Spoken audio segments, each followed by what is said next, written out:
सकाळी पुन्हा कोर्ट चालू झालं तेव्हा कोर्टात सुज्ञा आलेली नव्हती. कोर्टाने खांडेकरांना खुणेनीच काय झालं म्हणून विचारलं. युअर ऑनर, पोलिसांना अजून सुज्ञा सापडली नाही आहे, पण आज ते तिला नक्की शोधून काढतील. तुम्हाला तोपर्यंत आणखीन काही साक्षीदार सादर करायचे आहेत? न्यायाधीश ऋतुराज फडणीस यांनी विचारलं. नाही युअर ऑनर. युअर ऑनर, खुनी कोण असावं याबद्दल मला खात्री झाली आहे. त्यासाठी मला 2 साक्षीदारांची तपासणी करायची आहे.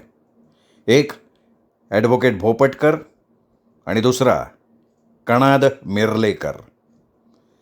या दोघांच्या साक्षीतून खरा खुनी मी कोर्टासमोर हजर करेन. या 2पैकी भोपटकर इथेच आहेत.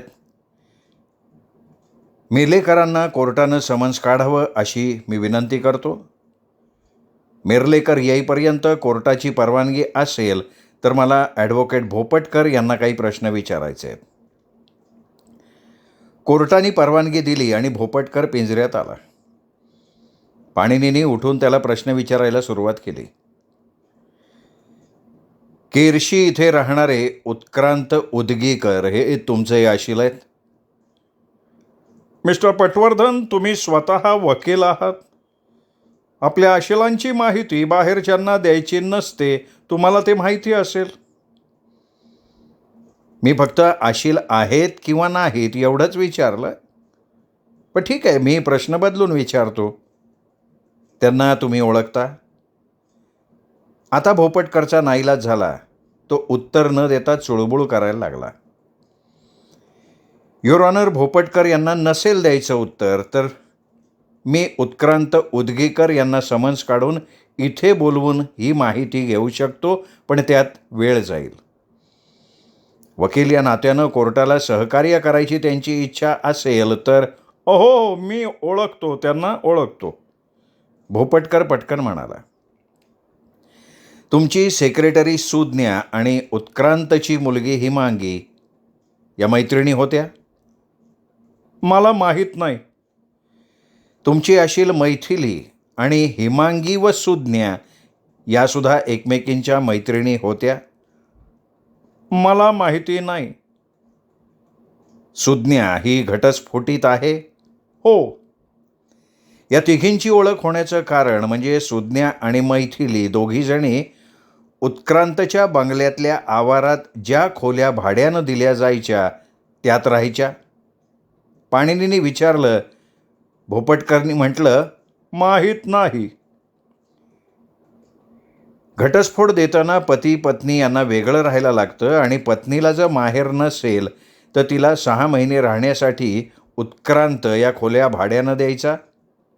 हां, मी असं ऐकलं होतं.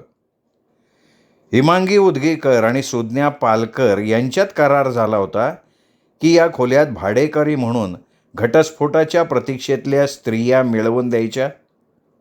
नाही, मला नाही माहिती. याच प्रयत्नातनं मिळालेली एक भाडेकरू म्हणजे मैथिली होती?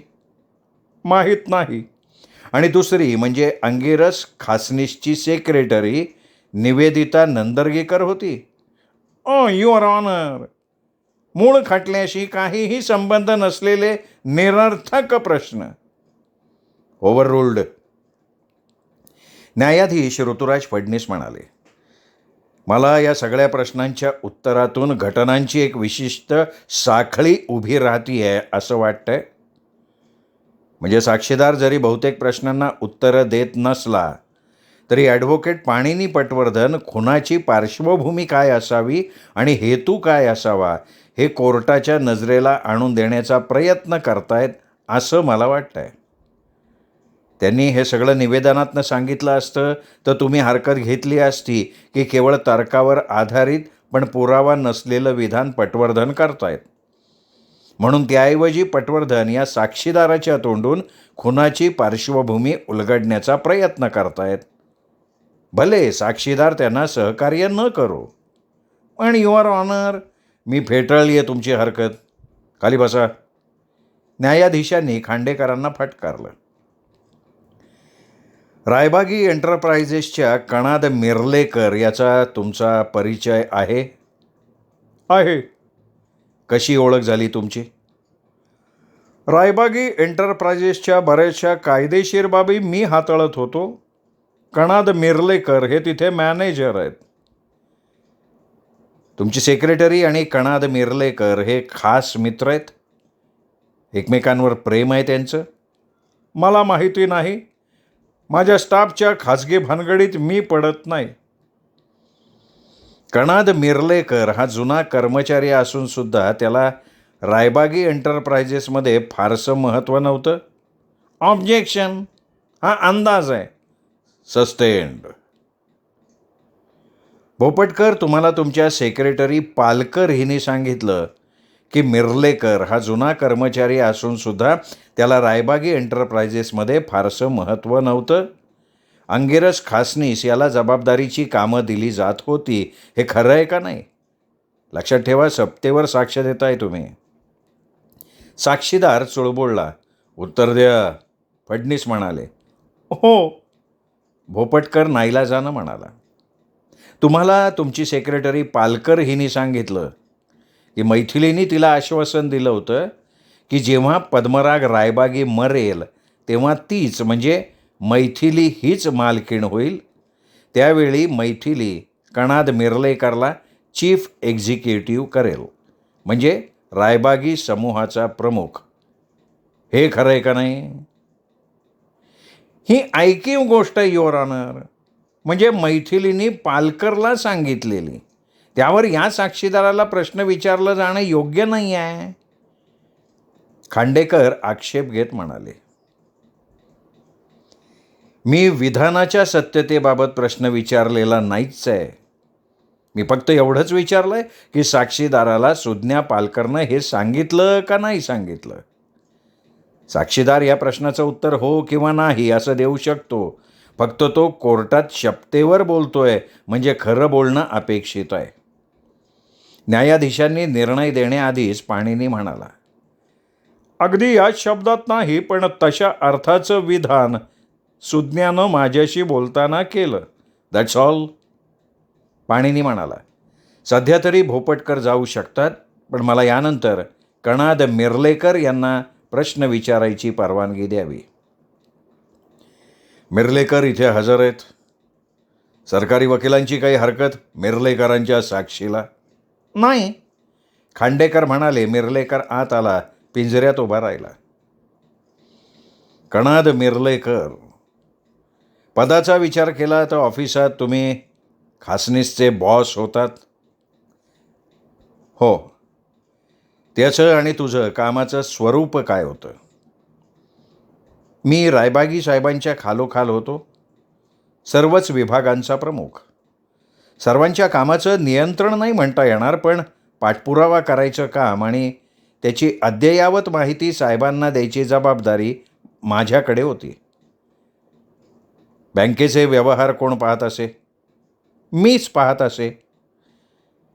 तुमच्या देणेकऱ्यांना म्हणजे क्रेडिटर्सना तुम्ही ज्या चेकनी पेमेंट करायचात ते मूळ चेक्स तुम्ही बँकेतून परत घ्यायचात? हो, तशी पद्धत होती. बँक आम्हाला मूळ चेक परत द्यायची आणि त्यांच्याकडे त्या चेकची कॉपी ठेवली जायची. मिर्लेकरनी उत्तर दिलं. जवळजवळ रोजच कुठले ना कुठले चेक्स काढले जायचे? हो. आणि मूळ चेक्स किती दिवसांनी तुम्हाला बँकेकडनं मिळायचे? आठवड्यातून एकदा. शेवटचे चेक्स कधीचे आलेत तुमच्या ताब्यात? म्हणजे आज 8 तारीख आहे, तर 1 तारखेचे चेक्स तुमच्याकडे असतील? हो. आणि त्यावर तुझ्या सह्या आहेत? साक्षीदार चुळबुळला. उत्तर दे, पाणिनी गरजला. हो सर, माझ्या सह्या आहेत, म्हणजे असतील त्यावर. ठीक आहे. मला मागच्या आठवड्यातले कोणतेही 3-4 चेक्स ज्याच्यावर तुझ्या सह्या आहेत असे तू मला दाखवायला आणू शकतोस लगेच? नाही सर, माझ्या सह्या नाही आहेत. कुणाच्या सह्यांनी चेक्स इश्यू झालेत? अंगिरस खासनीस. कणाद मिर्लेकर म्हणाला आणि न्यायाधीश ऋतुराज फडणीस एकदम सावध झाले. कणाद मिरलेकर, आता नीट ऐक. मी सांगतोय अशी वस्तुस्थिती आहे का नाही ते सांग. पाणिनी म्हणाला आणि खांडेकरच काय, न्यायाधीश पण एकदम कान टवकारून ऐकायला लागले.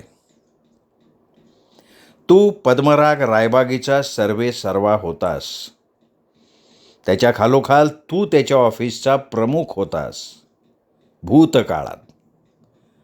पण गेले काही महिने तुला कुठलीही महत्त्वाची कामं दिली जात नव्हती. रायबागी साहेबांनी तुला हेतुपुरस्सर थोडं लांब ठेवलेलं होतं. विशेषतः बँकेचं कुठलंही काम त्यांनी तुला करू दिलं नव्हतं. बँकेचं काम त्यांनी अंगिरसकडे सोपवलं होतं आणि याचं कारण असं आहे कणाद की तू मोठा फ्रॉड केलेला होतास, आर्थिक घोटाळा. रायबागीच्या म्हणजे कंपनीच्या खात्यातून गेल्या काही महिन्यात थोडी थोडी रक्कम काढून एकूण मोठ्या रकमेचा तू अपहार केलेला होतास आणि ही रक्कम तू चतुराईनं स्वतःच्या खात्यात वर्ग न करता दुसऱ्याच व्यक्तीच्या खात्यात वर्ग केलीस, कारण तुझ्यावर कोणी संशय घेऊ नये म्हणून. पण रायबागींना तुझा संशय आलेला होता. पण पूर्ण पुरावा मिळाल्यावरच ते पोलिसात जाणार होते आणि तो पुरावा मिळवण्यासाठी त्यांनी एक विशेष ऑडिट चालू केलं होतं. दरम्यान बँकेला पत्र देऊन तुला असलेले चेकवर सह्या करायचे अधिकार काढून घेतले होते आणि ते सह्या करायचे अधिकार त्यांनी खासनीसला दिले होते. पोलिसात तक्रार केली गेली असती तर तू पूर्णपणे संपला असतास आणि म्हणूनच रायबागीचा मृत्यू होणं तुझ्यासाठी आवश्यक होतं. हे धादांत खोटं आहे. मी रायबागी यांचा अत्यंत विश्वासू आणि अत्यंत जवळचा माणूस होतो आणि मी का अपहार करीन तिथे. मला कंपनी उत्तम पगार देत होती, सोयीसुविधा देत होती. युअर ऑनर, पाणिनी पटवर्धन यांनी त्यांची नेहमीची क्लृप्ती वापरलेली आहे. सुरुवातीला ते म्हणाले की खऱ्या खुन्याला इथे हजर करण्यासाठी मला भोपटकर आणि मिरलेकर यांचं साक्षीदार म्हणून सहकार्य हवं आहे आणि आता मिरलेकर साक्ष देत आहेत तर त्यांच्यावरच ते खुनाचा आरोप करतायत. माझं विधान नीट ऐकलं नाही आहे तुम्ही. रायबागीचा मृत्यू होणं मिरलेकरसाठी आवश्यक होतं असं विधान मी केलं आहे. मिरलेकरवर मी खुनी म्हणून आरोप ठेवलेला नाही. अप्रत्यक्षरित्या करताय की. मी शपथेवर सांगतो, मी रायबागींना मारलेलं नाही. मी त्यावेळी चैत्रापूरमध्ये नव्हतो. माझ्याकडे पुरावा आहे तसा. खांडेकर आणि तारकर यांनी जेव्हा रायबागीच्या ऑफिसात येऊन सगळ्यांची झाडाझडती घेतली तेव्हा तर तू तिथेच होतास. हो, तेव्हा होतो, पण खुनाच्या वेळी मी नव्हतो. युअर ऑनर, मर्डर वेपनवर मिरलेकरच्या हाताचे ठसे नाही आहेत. मग तसे रतीच्याही हाताचे नाही आहेत. धातूच्या रिव्हॉल्व्हरवरचे ठसे मिळत नाहीत. तारकरला जो ठसा मिळाला आहे रतीचा, तो नेलपेंट किंवा तत्सम पदार्थ बोटाला लागल्यामुळे आणि त्या बोटाचा स्पर्श रिव्हॉल्व्हरला झाल्यामुळे तो ठसा मिळाला आहे. पण तो ठसा कधी उमटला हे सिद्ध होत नाही, म्हणजे तो खुनाच्या आधी किंवा नंतरचाही असू शकतो. मिस्टर पटवर्धन, सुज्ञा पालकरच्या साक्षीमधून तुम्ही खुनाचा हेतू स्पष्ट करणार होतात. अजून तिला पकडण्यात पोलिसांना यश आलेलं नसलं तरी तुमचा नेमका तर्क काय आहे हे स्पष्ट करू शकाल? न्यायाधीश ऋतुराज फडणीस यांनी विचारलं. माझी संकल्पना अगदी स्पष्ट आहे. मी सगळं सांगतो, फक्त माझं निवेदन चालू असताना कृपया कोणी मला मध्येच थांबवू नये. आणि मिरलेकर खुनी नाही आहे हे मला माहिती आहे, पण ते सिद्ध करण्यासाठी आणि खऱ्या खुन्याला कोर्टात हजर करण्यासाठी मला आणखीन एक साक्षीदार तपासावा लागणार आहे. पण तो आत्ता कोर्टात हजर नसल्यामुळे त्याला समन्स जारी करण्यात यावं अशी माझी कोर्टाला विनंती आहे. आणि तो साक्षीदार म्हणजे कणाद मिरलेकरची पत्नी. पती किंवा पत्नी एकमेकांच्या विरोधात साक्ष देऊ शकत नाहीत हा कायदा मला माहिती आहे. पण इथे तिची साक्ष कणाद मिर्लेकरच्या विरोधात असणार नाही. उलटपक्षी तिच्याकडून मिळालेल्या माहितीमुळे आपण खऱ्या खुनी माणसापर्यंत पोचणार आहोत. तेव्हा कृपया मिसेस मिर्लेकरांना कोर्टात साक्ष देण्यासाठी म्हणून समन्स काढलं जावं. आणि आणखीन एक विनंती आहे की तिला समन्स काढलं जाणं आणि सुज्ञा पालकरला पकडण्यासाठी पोलिसांना अवधी मिळणं या सगळ्याचा विचार करता कोर्टाचं आजचं कामकाज थांबवून उद्या सकाळी ते चालू करावं. ठीक आहे, खांडेकरांची याला हरकत नसावी असं मी गृहीत धरतो. आणि खांडेकरांची यावरची प्रतिक्रिया काय असेल याचा विचार न करता न्यायाधीश जागेवरून उठले सुद्धा. श्रोते हो, हा होता आजचा भाग अभय बापट लिखित मर्डर वेपन या कादंबरीचा. श्रोते हो, उद्या या कादंबरीचा शेवट आपण ऐकणार आहात दीपक रेगे कथाकथन चॅनलवर. भेटूयात उद्या खुनी कोण हे समजून घेण्यासाठी. नमस्कार.